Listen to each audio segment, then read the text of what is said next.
is it something that we need to look out for, or into nje vele ifikele nje ithi xathatha kungalindelwe umuntu? Does it target a certain group of people? Isima kanjani le midlife crisis? So if kuwukuthi ufana nami imlaleli or curious, you want to know ukuthi yini le midlife crisis esikhuluma ngayo, stay tuned ku 101.5 FM as ke ubaba uMbatha will take us through esichazele ngoba mhlambe nje abanye banje ngoba benje mhlambe babambile baba nje ama midlife crisis my God. All right.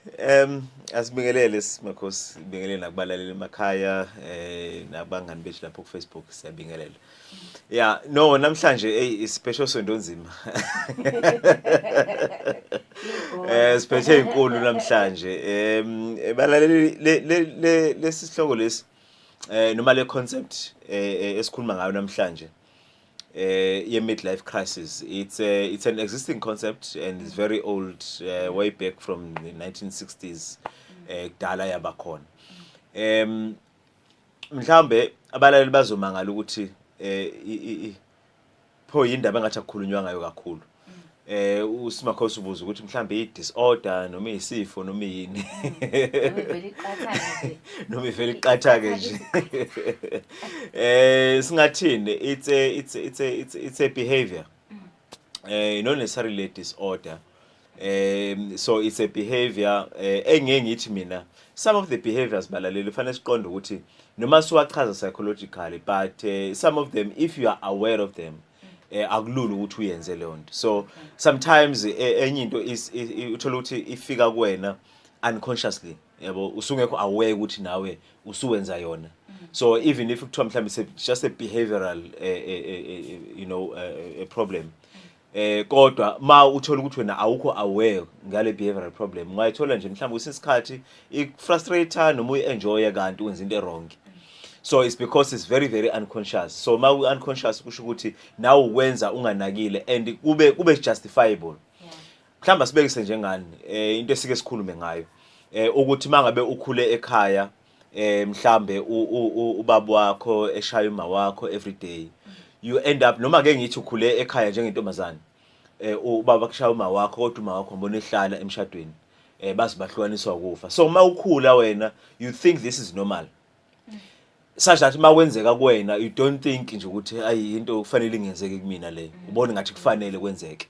So mhlawumbe ungazi ukujustify nawe, mhlawumbe usho ukuthi I know it's because nami vele bengirong yikhe ngishayile ngoba nami ngenze wrong, yabo bekumele ngixolise ngakaxolisa ngoba into ejwayele. So now izinto ezibehavioral nje zinjalo, uthola ukuthi ngesikhathi yenzeka unconsciously and awuzitsheli wena ukuthi lento ungayigwema uyibona ngazi into vele kufanele yenzeke.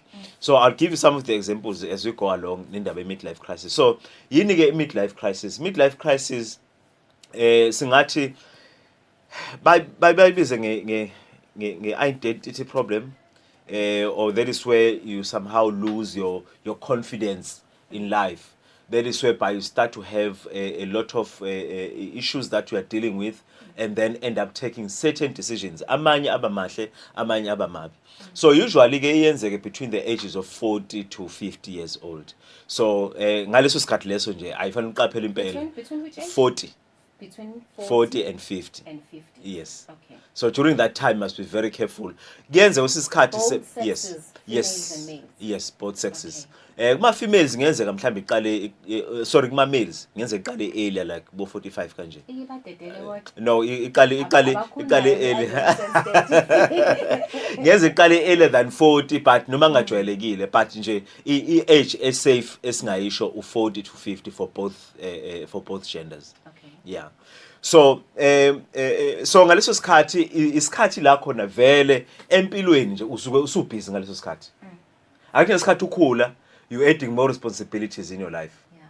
So ngesikhathi u-add more responsibilities kusho ukuthi your life is getting busier. Yabo?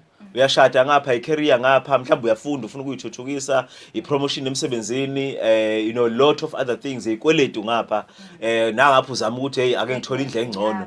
Akizwa pregnancy ngapha and all those things. So there's a lot that is happening. So mawusuna 40 awufana ngesikhathi usana 20. Yeah. Yabo? So as you grow you accumulate a lot of responsibilities. So as a result, then ke uthola ukuthi by the time you are 40 seziningi into ozenzayo. Uyabo? Nami I'm turning 40 this year bakwethu. So ke ngizama ukuchaza ukuthi if ngakubalela izinto engizenzayo njengamanje nje in life ungaze ungibuza ukuthi usathatha isikhathi singaka. Because I do a lot of things. Mhlamba abanye esinabo ku Facebook bayibabona lokho esweni kubona bakwethu kuncane kabi nezinto engizenzayo. Uyabo? So ngisho ukuthi ke that is time whereby we get really busy. Yeah. So ngesikhathi uba busy kakhulu bese ngena i-stress. So a midlife crisis in actual fact it caused by stress ukuthi maybe at a certain point of your life you now want to start changing things. Ngesikhathi ufuna ukushintsha izinto, that is when you start maybe taking wrong decisions or taking right decisions. So basically that's a time of just your small internal conflict nje ukuthi maybe did I make the right choice konje ngaloko nkosikazi noma kufanele ngimshintshe yabo urathi uthi unkosikazi oyedwa noma ngifanele ngiede omunye yabo. So nje imoto engihamba ngayo yabo nje wasenginomkhaba nje ngathi ngathola imoto enkudlwana yabo. So and then ngaleso sikhathi ke la siqala khona manje then ke sekungena ke izinto eziningi whereby your behavior starts to change. Nawe futhi uyithola uswenza izinto mhlambe futhi awungaplananga ukuthi uzozenza kwesinye isikhathi izinto mhlambe owakhula ufuna ukuzenza but for some reason mhlambe wagcina ungazenzanga. But when you reach this age then you come to a point where you say but what is it that is important to me? I think my happiness is important. Then you start going for what you really want. Maybe let's make an example. Let's say mhlambe ngesikhathi ukhula you ended up choosing a career. I-career owayichoose because of certain issues. Mhlambe ngenzeka ukuthi you chose it because kwakulula ukuthola umsebenzi. Mhlambe wayichoose because siyayithanda abazali bakho noma ayibona abazali abathi wena kufanele uwenze umsebenzi othize. Mhlambe wayichoose because wafica university segcwele kwathiwa hayi izikhala zingapha yabo wagcina wenza i-degree ongahlosanga ukuyenza wenza umsebenzi ongahlosanga ukwenza. By the time you are 40 to 50 uyaqala manje uthi hayi ngeke why lo ngenza lento ngingayifuni then usufuna ukushintsha manje. So that means again you've reached a point in your life whereby you want to make changes in your life. But the changes that you want to make will have an impact on you psychologically, will have an impact on you socially, financially and otherwise. So even physiologically. So uthola ukuthi ngenxa ama choices amasha manje wathathile usuyaqala uyagula. Yabo? Of which is something ngeke yenzeke if you didn't change your choices. So okay, the midlife crisis bakwethu ihlasela nje every part of your life. So the reason why I'm talking about it is because for me it's some form of awareness. Ukuthi when you reach that age, just be careful, be extra careful with the decisions that you make. And believe me, every decision often ukuyithatha will be very justifiable. Njenge decision yokudivorce can be very justifiable, yabo. But what you don't realize ukuthi you could actually have had a proper strategy to deal with a particular problem online. But then it's a problem if kuukuthi ihlasela lento nje nawe uyindoda kanti nomama ngapha yamhlasela then ke kushuthi vele inibambene obabili midlife crisis. So ngesikhathi inibambene obabili then ke anisakwazi ukumaintain umshado wenu seni end up in a divorce. Kanti ngesikhathi ibamba oyedwa omunye ngalusuke ebuka ukuthi because wena usuku useceleni ubuka omunye ebanjwe midlife crisis wena usuke ucabanga ukuthi why yenza lento yabo because wena awukho emqondweni wakhe ngithi. So wena more logical because you're not involved in the situation. So you thinking wena but he could or she could have done this thing better. Is it still part of a midlife crisis ukuthi umuntu mhlambe let's just say nje ukuthi eqala estimation ku-40. Yes. Mhlawumbe umuntu mangabe eqala u-40 ethi 40 years njengoba uzothi 40 years this year. Yes. Uqale ubuyele emumva ezintweni ongazenzanga when you were growing up. Very true. Very true. It happens. Why? Because ngesikhathi ukhula ngithi manje sometimes we do things because we want to please friends. Yeah. Sometimes we do things because we want to please parents, yabo. Mhlawumbe angibekise nje into yabona ehlekisayo kodwa futhi manje serious. Yabo nje indaba yokujola nje.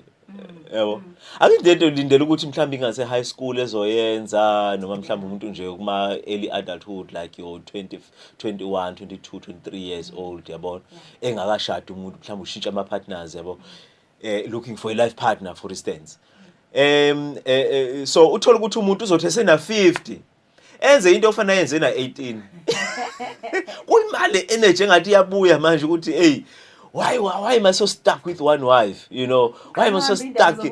Exactly. So uthola umuntu manje hawu lo baba onentshebe emhlophe ogqoke kanje odansa kanje hawu wenze njani wayekuphi ngeebusheni bakhe yabo midlife crisis yabo so it's because now you're starting to say why am I not enjoying myself? I've never enjoyed life. Usho ukuthi nje mase baba dance nje ngijabule ngize ngigibele phezulu kwale tafula no ngeke sisho kodwa phela sothula sibuke sithi awu wase lento kwangafanele ayenze na 18 wayeseyenza manje yabo so ke angithi ke so you hit the nail on the head ke mawusho kanjalo because then you start to regress ubuyele emuva izinto ofanele uzenze usamncane kuyimali ngathi ufuna ukuze enjoy manje because ekhaya babe strict yabo uthola ukuthi mhlambe ekhaya kwaSimelane hayi impela ongakwazi ukuphuma ngewindi kwaku strict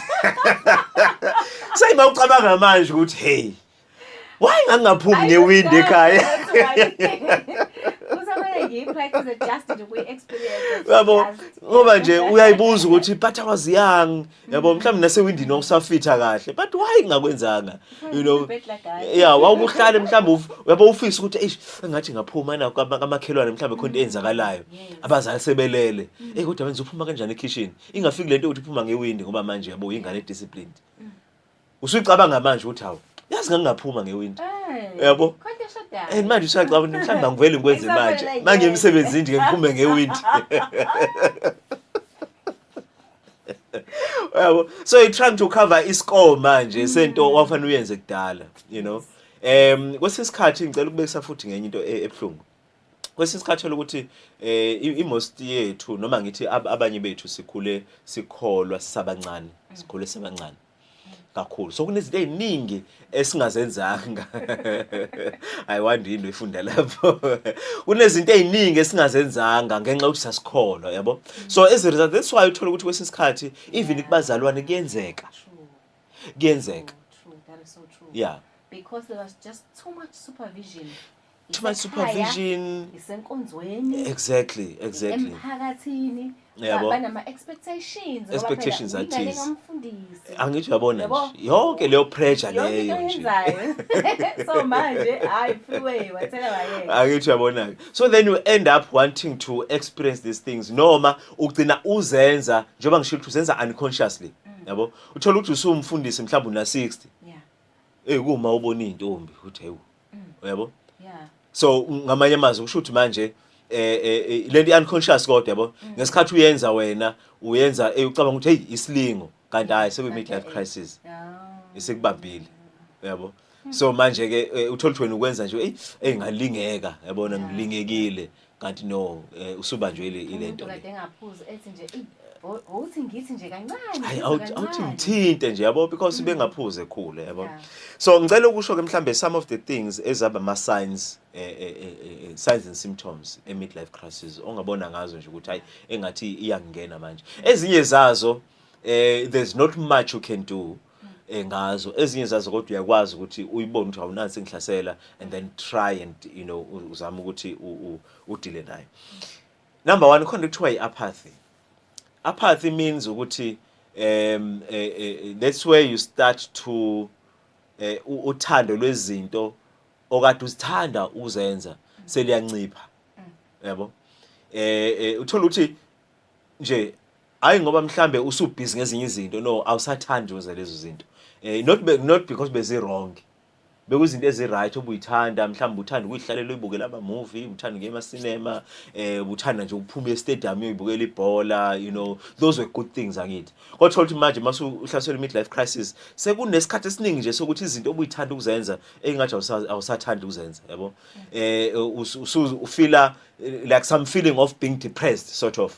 yabo ukuthi nje eish I should be going out with friends kodwa ayi ngikhathele yabo noma nje ayi angisathandi yazi ukuphuma nabangani no usuba nje midlife crisis yabo so ke iapathy leyo izinto obuzithanda uthola ukuthi manje uthando lwazi seliqala ukuncipha ebezizinhle ebezi right kodwa uthando seliqala ukuncipha bese okunye mhlambe futhi kungaba unusual physical pain so njengoba ngishilo ukuthi kwesinye isikhathi uzohlaselwa i-stress ngesikhathi sikuhlasela then it goes physical as well njengoba ngisho ukuthi i-midlife crisis can actually affect every part of your system, every part of your life. So in this case that is whereby uyaqala manje uyagula emzimbeni unobuhlungu nje ukuhlasela njengoba ziqhamukapi yabo so i-midlife crisis le so uthi ngamanye amazwi kahle kahle stress sesikubambile so then sesizikhombisa manje physically yabo so usugula physically kodwa kahle kahle lento yakhe emotional gezwakala so ke it means stress is an emotional disorder kodwa futhi manje kuwena sesizovela manje in a physical form whereby uyagula mhlawumbe phathwe ikhanda yabo ukubanjwe migraine nje yabo ikhanda kuthiwe migraine ubanjwe migraine nje yabona usisikhathi ungazi uyekudokotela impela so uthola ukuthi unekhanda likuphathayo nje isikhathi esiningi kanti kwesinye isikhathi ngempela into edala lokho ukuthi unama responsibilities amaningi so lekhanda likuphatha ngoba une stress ucabanga izinto eziningi mhlawumbe ngaleso sikhathi nezingane seziyakhula nemali yesikole iyanyuka and a lot of other things yabona so ke ugcina usugula manje physically right enye ke mhlambe engicabanga ukuthi yona ke ejwayeleke kakhulu ke le ile yama rash decisions ukwenza ama decisions ngokusheshsha amanye awo mahle amanye awo mabi angihlaleke kule ngoba iyona le ngempela siye sibone ngayo uthola ukuthi ama decisions owathathayo uthatha ama decisions ngokusheshsha ngaphandle kokunika isikhathi esanele sokucabanga mhlambe nokuthola uvo labanye abantu obathembayo you just make rash decisions ungavela ukukhwitha emsebenzini ukhwitha emsebenzini ungatshelanga umuntu ungakhulumanga namuntu uvela uthi nje ngiyayiyeka manje emsebenzini mina ngikhathele lo msebenzi oqala ngouthandi angiwuchuzanga this career nje ngikhathele yona uvela uyiyeke emsebenzini ngesikhathi uyiyeke emsebenzini awucabanganga ukuthi indlu uzoyikhokhela ngani yabo ingane isafunda what is yini into ezoba i-backup because phela mangiyeke emsebenzini shoot I'm losing income so when I'm losing income then what so ngaleyo ndlela uthola ukuthi uthatha decision ngokusheshsha ungacabangisisanga kahle ungakhulumanga nabantu ababalekile in your life you can make decisions about your marriage as well uthola ukuthi uya divorce isikhathi esiningi ilo nto ejwayeleke kakhulu ukudivorce at that age uthola ukuthi uya divorce kanti ukudivorce kwakho kulele ekuthenini you took an emotional decision into le mhlambe uthola ukuthi ibingalungiseka kodwa ngenxa ukuthi wena you took a rash decision then uzithola manje usungena kwi divorce kanti ubungakwazi ukuthi lento iresolve ngenye indlela nikwazi ukuthi niqhubeke nihlale nomuntu oshade naye so we find a lot of people between the ages of 40 to 60 kunama divorce amaningi especially kubantu abamnyama enzekalayo ngaleso sikhathi abantu abamhlophe ngibayeka ngamabomu ukubabala because most yabo uthola ukuthi bahlale be divorce vele yabo there's a behavioral pattern that we have observed so ukuthi vele isikhathi esiningi bahlale be divorce ushada mhlambe emncane na 18 years mhlambe umfana ashade no 20 years bothi beba na 25 umqondo usushintshile sebeya divorce and then get married ngesikhathi eshada bese fika ku 30 useya decide ukuthi I know hey ngathi umuntu engishade naye akusiye lonke engimfunayo yabo so ke that's why ngithi kubantu abamnyama ama divorce noma kade engajwayelekile kodwa manje seqala ukuba very prominent so ke between the ages of 40 to 60 nje there's a lot of ama divorce enzakalayo so isikhathi esiningi abangwa i-midlife crisis whereby uthola ukuthi kune issue emshadweni wakho kodwa ikhona indlela bene resolve ngayo but you decided ukuthi ufuna ukudivorce so njengoba ngishilo ukuthi lento ihlasela both males and females so ungathola ukuthi isikhathi akuyena ubaba ofuna i-divorce umama ofuna i-divorce ngenxa yezinto mhlawumbe sezenzekile emshadweni wabo mhlawumbe isikhathi not because iphutha lika baba kodwa ngenxa ukuthi nje mhlawumbe there are emotional issues ngine stress khona yonke lento le then they end up divorcing. Can I please ask this question? Yes. Angazi noma iyangena yini kulesihloko esikhuluma ngayo. All right. Kuyenzeka ukuthi uthola ukuthi a 40-year-old iya divorce njengobusho.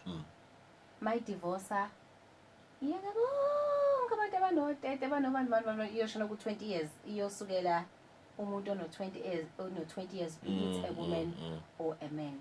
Okay. Does that still kind of fit in kule topic mhlambe ye midlife crisis, because sometimes we are still struggling as the community. Yes. Ukuthi si accept ukuthi this one is way older than him or older than her. Yeah. Senga understand ukuthi hayi ngeke age difference engaka hayi. Then we end up ke bese siyalebhela ukuthi oh kushuthi this one is a gold digger, this one oh this one is a Yeah. le yokusuka kwi age group yakho uye le Ugcamagalani. is still part of noma mhlambe mina nje sengiya madanisa nje ngiyahlanganisa into engekho. No, you are right, Sis Makhosi. It's still part of it. Omunye athola ukuthi ena 40 avela shade nomuntu ona 60. Ona 60. Yeah. So basically lapho kusuke okay umuntu usuke mhlambe sefike kwi stage whereby they don't enjoy their marriage. Sometimes it's because bebe nama issues bengawa resolve lama issues then end up injabulo yabo iphele emshadweni. Injabulo ayiqedwa ukuthi banenkinga eziningi phese yebo ziningi kodwa iqedwa ukuthi abazi resolve lezi inkinga.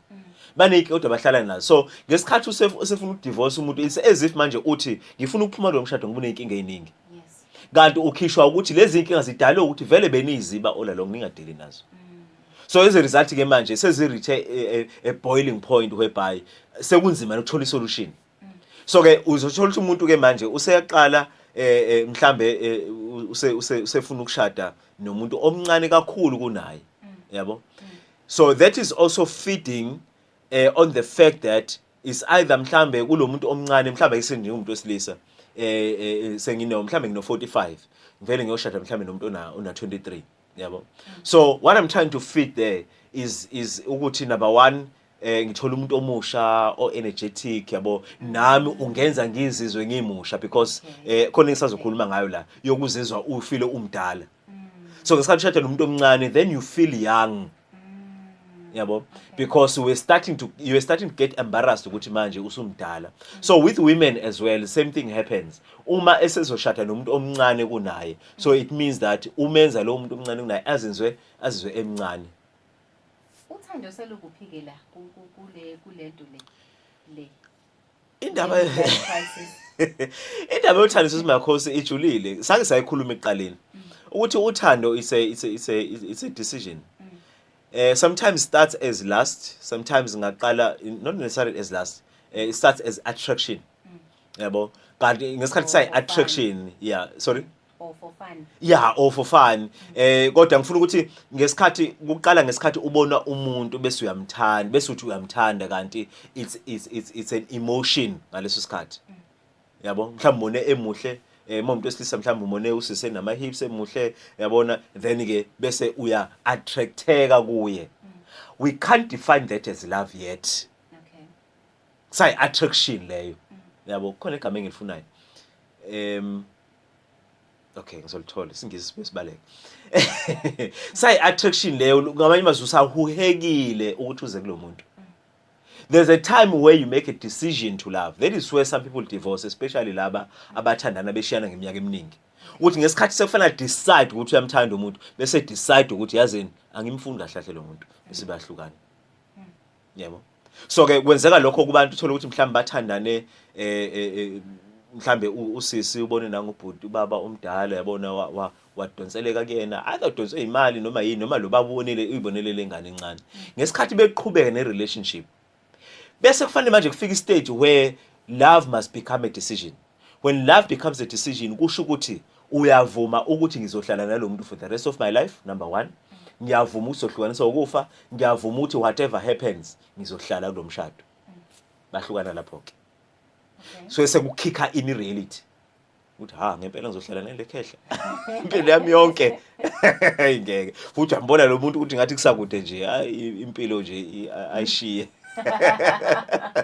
Yabo bese ikhika in reality ukuthi ngeke angifuni ukushada naye bekumnandi sijola but now phela ukujola kuhamba hambe kubhora ngithi so kufanele phela nimove to the next stage thothi ngesikhathi sefanele move to the next stage then ke kuyima uthi ke ngeke ngikwazi. Yabo so ke angazi ukuthi umuzo wakho ke benguphendula kanjani now so ke ama rash decisions ke angena lapho kwesisikhathi masikhuluma ama-rash decisions ngiyenzeka kube i-decision e-right akuwona wonke ama-rash decisions aba wrong. Sometimes you take a risk kanti le risk oyithatha i-risk e-right. You may take a risk ukuthi yazini ngiyayiyeka le career mina ngiyaresign emsebenzini ngihamba ngiyofunda full time. Uhambe ngempela uyofunda full time uhlabane ngempela uthola ukuthi lokho kufunda ukukusizile, then you start making a career oyithandayo and uthola ukuthi usuba nemali more than le kade unayo. So ama-rash decisions mhlambe izwakala as if kune negative connotation, but in actual fact kuyenzeka i-rash decision ibe decision e-right. Mhlambe ngempela kufanele to divorce, yabo. All along kuloku uhleli nalomuntu ek-abuser kufike a point whereby you say hayi man, no, enough is enough, ngiyamshiya lo muntu ngihamba ngempela ke manje. You know, you have made a right decision. Noma uyenze in a rash form whereby uvele wavuka nje wadecide ukuthi ngiyahamba manje, yabo. Athi uyabuya emsebenzini abuye ungasekho usihambile. Udecide uvuke ekseni nje wadecide yabona namhlanje ngiyahamba. Then uyapakisha impahla zakho uyahamba. Methi uyakufonela hawo manje sibanibani ngafuca ungasekho endlini, hayi sengicela i-divorce. Just like that.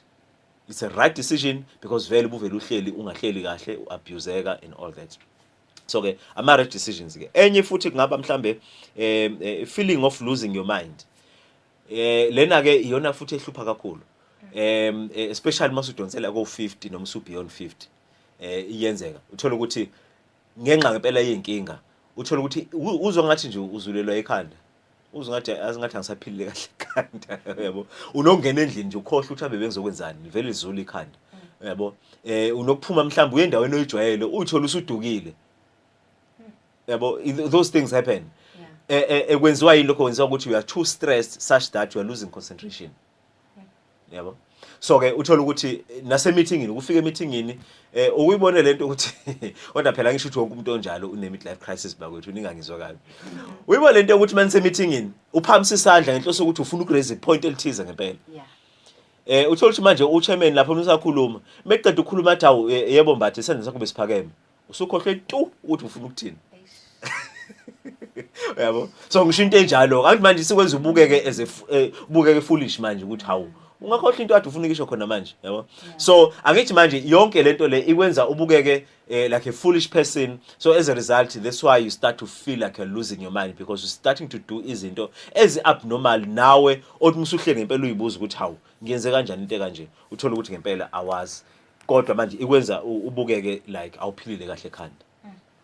All right, so that's one of the signs. Another sign also insomnia. Bakwethu ngesikhathi ukhula nomdladla wokulala uyancipha. Uthongo nje generally. Ngesikhathi ukhula kanjalo nokulala futhi kuyancipha. Angazi kwenza kanjani. Ask umuntu ono 60 years, 70 years they don't sleep. Abantu abadala nje they don't sleep normally. Hayi ukuthi uyavuka sometimes uyade engalalanga vele. Waze wayelamula le ndaba. Uyazi khona ungalabo kazi yazi abengakujahile shebo kushaya. Sengiyacabanga nje sengivuke intatha ngo4 uma bezalesela. Uyabona nje. Kunquza kitchen ubone ukuthi khona seyihlanganisa yabo. Now we know usuke ngalalanga. Awusika ngalalanga. Abantu abadala nje abalali. Abalali. Kwesisikhathi thola ukuthi emini bumbambeke ubuthongo emini. Athi hlwathi mhlambe awu. Abalali isikhathi esiningi ebusuku. So ileyo nto ke. So lokho kuyahambisana futhi ne midlife crisis nayo iyangena kanjalo. Thothi awusalala ebusuku, une insomnia which is caused by stress, stress which is caused by a lot of problems. You know, so as a result abanye abantu bagcina belala ngamaphilisi and stuff like that. Okunye kenza ngempela kuba ngokukhula nje hayi ngoba unenkinga. Thothi masumdala ngempela mhlambe like above 60 ngempela ukulala nje sekunzima akulaleki. So izinto ezinjalo ke kufanele siqaphele nazo. So masuqala nje uzwe ngathi hayi engathi isikhathi sakho nobuthongo siya ngokuncipha. Sekuyaga semajikeni. Hayi sekuyaga semajikeni taka baba. So insomnia is one of them. Okunye ke lena ibhlungu ngesimakhosi. I'm saying this because mawufika ku40 do you know ukuthi isikhathi sakho se-retirement emsebenzini siyasondela? True. So usibuka kanje 15 years. Yeah. Yabo mhlambe 20 years okusalela. Or 25. 25 years isikhathi sincane kabi. Yeah. Masu close to 50 nje especially. uyaqala ube ne-stress. Uyazi sani stress? Ubuka i-future yakho uthi ngaze ngangaba nalutho empilweni. Bengenzani all along? Buka isikhathi waqala ngaso ukusebenza. Hayibo. Namanje ngisahlala ku-4 room. Namanje angabi nayo imoto. Yabo, anginayo imali yokuyisa ingane e-university. I-future yakho looks bleak. Uyibona nawe ngathi i-future yakho iyaphela. Kahle kahle uzibona ungasena future wena. Because you don't know what's going to happen of you. Uyabuka ukuthi sekusele 10 years mhlambe ngiretire emsebenzini. Noma kusele ngisalele u20 years ngiretire emsebenzini. Nginani? Yabo? Uthola ukuthi ngempela uma uthi uyabheka empilweni awuna lutho. Lento ke zokustressa manje. So that is why ke uthola ukuthi umuntu osezo retire baba more stressed than feeling yabona phela uma uso retire kufanele si expect ukuthi fanele ufeel ukuthi nje ufeel relief yabo sengiyophumula yabona nje. But abantu abasebenza retire baba more stressed than relieved. Why? It's because midlife crisis, looking at the future, ayibona ifuture ukuthi ayikho. Umuza ngicedile ukukhokhela, shuthu uzodliwa. Yabo? Imoto lokungaqala ukuhamba ngale moto kosami nini, ngifuna ukuyishintsha ayishintsheki. Usho mina kahlahla ngisoze ngaba nemoto enhle. Yabo? And then you look at your future ukuthi ngizoba yini nje khona kuthiwa ngiyaretire kusho ukuthi mina nje ngizoba nje into ehlala ekhaya nje yabo engelutho. Yazi isekuyayenza ke sense manje kunabantu abasebenzayo. Esithi kodwa usibani manje akasaresign ngani noma retire nje kuvuleka ikhala sabe songena lapha sisebenze. Uyabo? Akana akafuni. Uyabona ukuretire ukuphuma emsebenzini ukufuna usala ko30 usane energy. Yabo usabuka ukuthi mangathiwa ngiyashiya la ngenza ukuthi nokuthi once waba na 50 awusafuna ukuretire. No, I understand. I understand that, but awusafuna ukuretire lapho kuyabalansa ngempela ke lapho uyabalansa ngempela makuthiwa kusondela iminyaka yokuretire ufisa ngathi ukuhlehla kancane ngoba nje nezinto ongakazenzi ofisa ukuzenza babodwa bakuzwelayo baba ukuthi yazi umzimba kasibani uyawubothi ukhathele inexual fact naye kube kuya ngaye ngabe uyayeka akulula because phela mezoyeka uyabuka ukuthi mhlawumbe useyile wahamba wayochecka mhlawumbe nakubeze imali bamtshela ukuthi hayi wena uma uretire uzothola 150,000 cabanga ke nje athi uyabuka inkinga zakhe abuka 150,000 abuthi hey ayikho le akenqiniseke awuthi ke ngiqhubeke kancane ngiqhukulushe yabo omunye uthola ukuthi mhlambe izinga lempilo aseyiphila lo 1 million lo 1.5 million azowuthola me retire emsebenzini ngokwezinga lempilo ayiphilayo ngeke usamaintain usene stress njalo. Now we understand. Exactly. Sibona abantu abakhulile nje. Uthi cha kodwa usibani like seriously. Umuntu othi uyagula ngempela. Bamtshena semsebenzini hayi sibanibani hayi ingcono uhlala ekhaya. Hayi athi hayi ngeke. Yabo. So ke so kuyenzeka ukuthola ukuthi mhlambe mesikhathi usubona ifuture yakho ibleak ubone ngathi awuna future ubone ngathi vele impilo yakho nje kuphelile ngayo. Right. So okunye mhlambe kuyaba that's why you start to be concerned about your appearance. Okay.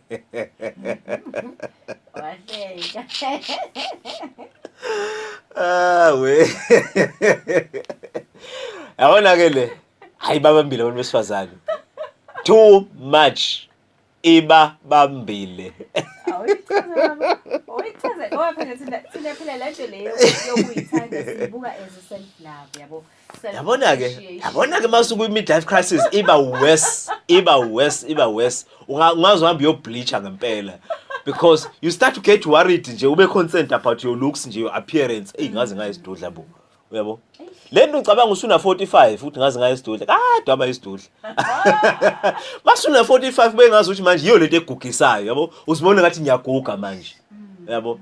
Kanti le weight yakho vele kade waqala ukungayinaki. So mawusu ubona ukuthi usuyaguga usubona nalokuba mkhulu nje kuyangigugisa yazi. Uyabo? Yazi ikhompi yami nje elahleka nje. Ikhompi yami elahleka nje yabo. Kanti ubucream engawuthola nje uzothi ukuthi yabo. You start to get really concerned about your looks, about your appearance and all that. So lokho kwenza ukuthi manje ube ne stress ukuthi mhlambe usuqala ngibona ama wrinkles nje ebusweni. Siyaqala isikhumba phela manje siyasho ukuthi hayi ehambele iminyaka. Sengilihambile ibanga. Uhambo sekude kakhulu. So lendlela obukeka ngayo siyaqala iyashintsha manje yabo namazinyo seqala yasho manje ukuthi hayi kade sasiza inyama yabo. Dike liqeka izinyo la ngaphambili uqinisele nje uthi we hayi ngeke ngizolikhipha. No, I'm just making examples. Cha ukuthi leli zinyo lifuna ukuphuma phela la ngaphambili. And ubheka ukuthi imali iphuma lezinyo ngizokwenza njani.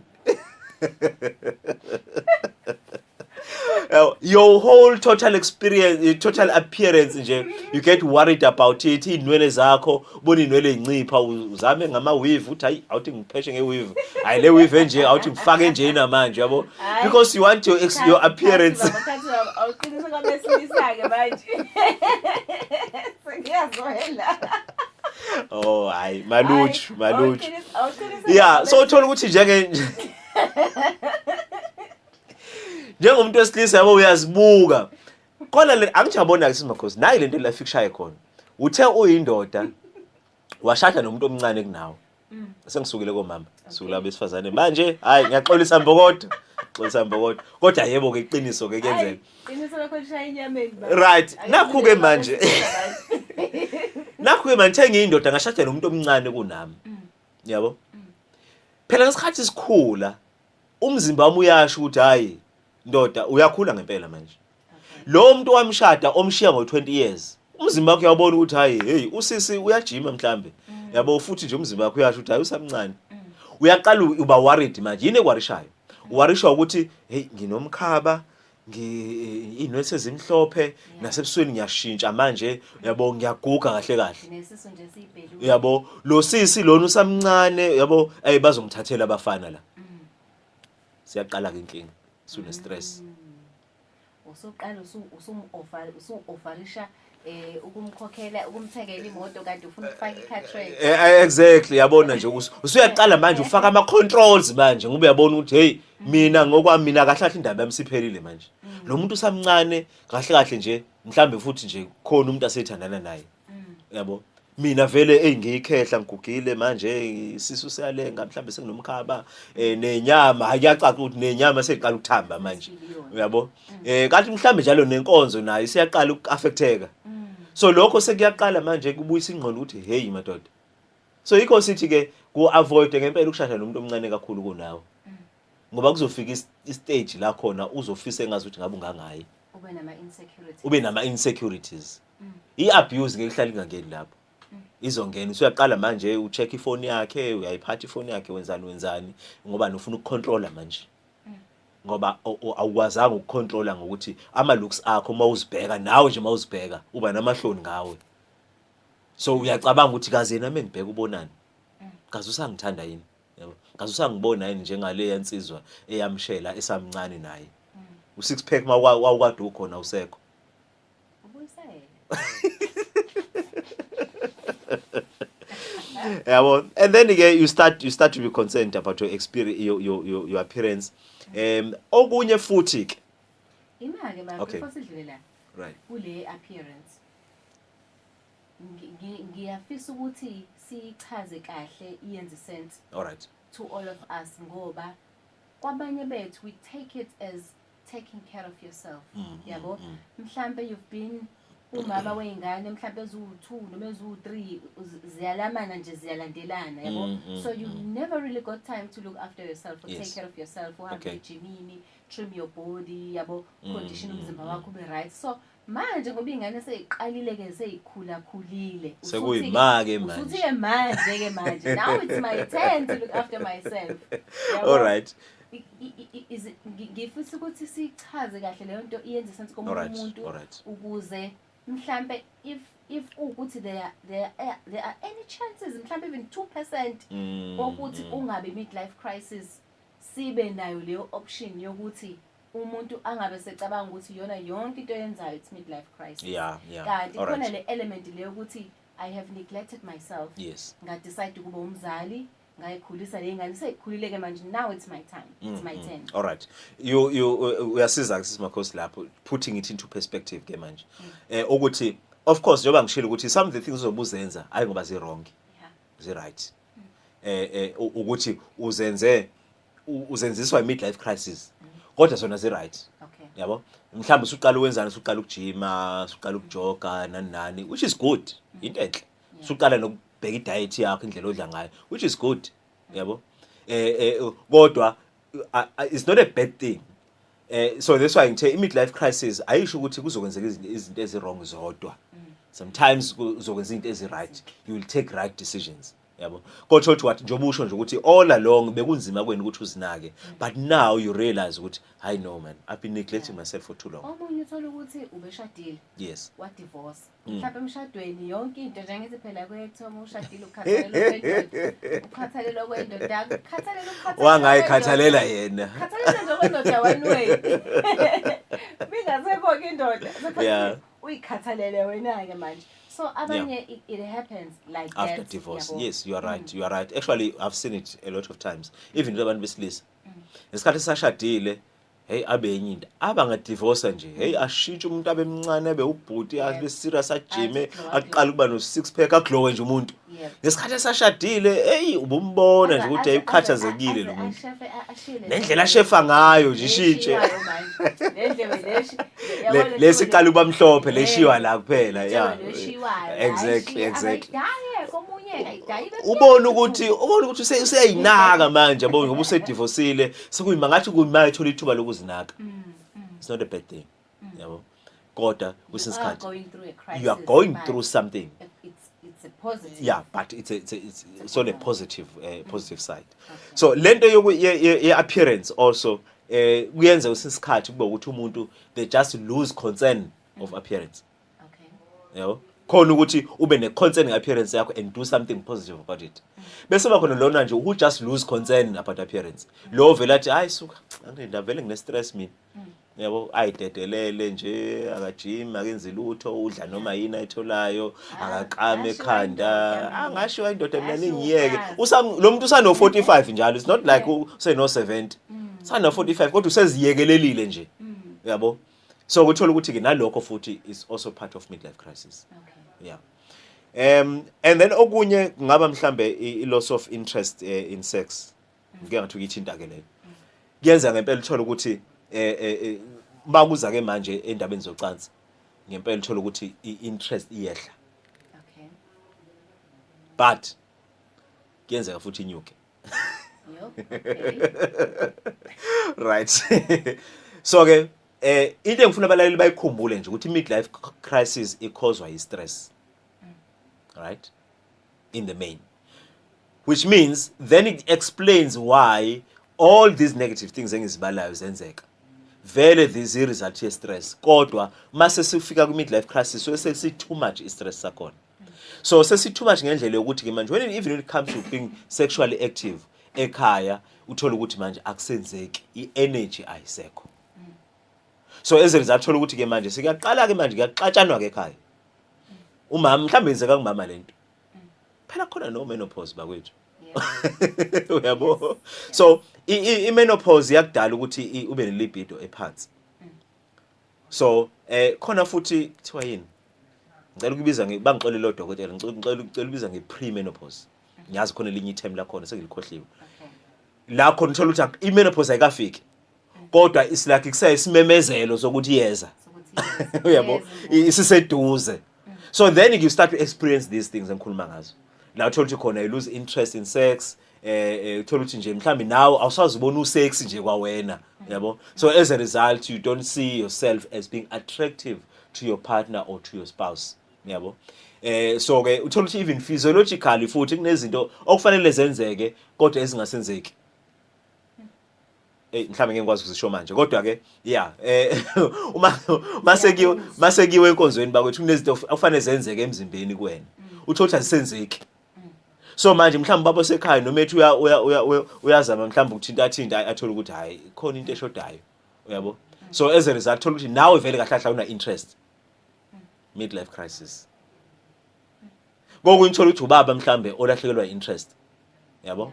Mhlawumbe ngempela uthola ukuthi kunezinto engasavuki akasena interest nje at all, yabo. Noma uthi uyamthinta nje umama acace nje ukuthi hayi omunye akusekho lutho agalobhe kakhulu ahambe kakhulu ekhaya. Ngisaya lapho ukuthi omunye mhlawumbe uzothola ukuthi ke ngenxa yokuthi ke due to midlife crisis as a couple niyaxabana most of the time. Inkonzo sekamereni ayisenzeki ke ngoba sifike ekamereni siyaflathelana. Uthola ukuthi mhlawumbe vele la endlini nje isimo asekho right. Yeah. Then ke bese uthola ukuthi khona uzophuma ke athole ihappiness ngaphandle. Utho la ekhaya makiwe ekamereni ayi nje akusenzeki lutho. Meke waphuma kodwa ngaphandle hayi ngiyakutshela. Abe right. Uyagabavula. Abe right. Mebuye ekhaya because ekhaya kunale emotional tension. Noma kuthi ubethanda kodwa mefika ekhaya mengena nje endlini this emotional tension just turns them down.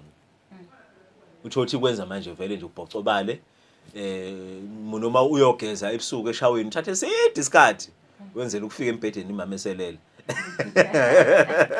Noma uphumelele emsebenzini yabo ukwenza uzofika ebusuku ekhaya sekukhathele ufike nawe ubika ukukhathala ukuzima kabi kanti uyezwa vele mangena endlini nje le energy yaphela yabo angisakwazi umngami ukuthi nje yabo ngimlangazelela kodwa uthola mephumela ngaphandle le energy yabuya. Then ke there is where ngena khona divorce ukuthi hayi mhlambe njengobaba ngisho hayi engathi ngihappy kakhulu mangingale kwasisomncane yabo. Yeah. So ke angivele ngimshiye lo mama. Yeah. Then sengidecide ukudivorce ke manje ngishiya unkosikazi because ngale mangena khona i-energy yavuka. Mangila ekhaya kuxoxwa inkinga kuphela kune emotional tension kuneyinkinga nje angikho happy. Yeah. Ngene divorce ke. Yeah. Mhlambe asibeke lapho kwa namhlanje simakhosi. Kodwa ngifisa ukusho ukuthi mhlawumbe nizobuza ukuthi manje ke what is the solution around all of this? Number 1, the solution ukuthi be aware. That is number 1. Be aware engqondweni yakho nje ube aware ukuthi khona into ekuthiwa i-midlife crisis. Uma kwenzeka ifika ngizoyivele ngiyibone njengoba sitshela ama symptoms ngizovele ngiyibone and then try to do something about it. I-awareness iyasiza ke because ikwenza ukuthi nawe ukwazi ukwenza introspection njengoba sikhuluma nje mhlawumbe khona umuntu ona 40 and above silalele oqala ubona lama symptoms lawo. So that is introspection eyenzakala njengamanje. Then you have to go back to the drawing board and say no, I'm not going to do this or I'm going to do it differently now ngoba sengine information. Okwesibili, dilani bakwethu nama problems enu empilweni ikakhulukazi masebancane kulabo abangakafiki ku40 mawuneyinkinga bakuthi yekela ukuzifihla yekela ukuziphusha phansi kacarpet inkinga zakho dila nazo ngoba at midlife crisis your issues catch up with you whether you like it or not. Walahla ingane mhlawumbe waphika ingane somewhere masu wafika ku40 nje kuyaphezulu iyaqala lento iyabuya yonke into awuthi uzama ukuyibalekela izobuya zonke inkinga owaziziba wangazisolva sizobuya sezikubangela i-midlife crisis. So ke solve inkinga zakho noma kuthiwa ke manje usukuyona i-midlife crisis try and deal with the real issues. Maybe you don't need to leave your wife, maybe you don't need to leave your husband.